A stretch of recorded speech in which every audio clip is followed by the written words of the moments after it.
ధనం లూటి అందుకే బీఆర్ఎస్ ఇచ్చిండ్రు మంత్రి ఉత్తమ్ కుమార్ రెడ్డి.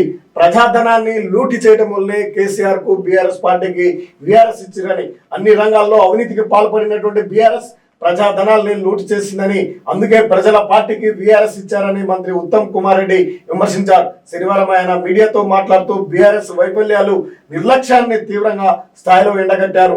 ఏడాదిలో 2 లక్షల ఉద్యోగాలు ఇస్తాం. ఉమ్మడి జిల్లా కేంద్రంగా స్కిల్ డెవలప్మెంట్ సెంటర్లు మంత్రి కోమటిరెడ్డి వెంకటరెడ్డి కూడా ప్రధానమైనటువంటి హెడ్డింగ్ ఇచ్చారు. ఏడాదిలో 2 లక్షల ఉద్యోగాలు ఇస్తాం. ఉమ్మడి జిల్లాలను వేదికగా తీసుకుంటూ ప్రతి జిల్లాలో ప్రతి సెంటర్లో స్కిల్ డెవలప్మెంట్ కు సంబంధించినటువంటి సెంటర్లను ఉమ్మడి జిల్లా కేంద్రాలలో ఏర్పాటు చేసి ఉపాధిని కల్పించడానికి యువతకు, అదేవిధంగా పేదరికాల అయినటువంటి యువతకు పూర్తిగా ఇటువంటి కేంద్రాలను ఏర్పాటు చేసి స్కిల్ డెవలప్మెంట్ కు సంబంధించినటువంటి అంశంలో వారికి భవిష్యత్తులో ఉపాధి కలిగే విధంగా చర్యలు తీసుకుంటామంటూ కూడా కోమటిరెడ్డి వెంకటరెడ్డి చెప్తున్నటువంటి వార్తలను చూడొచ్చు.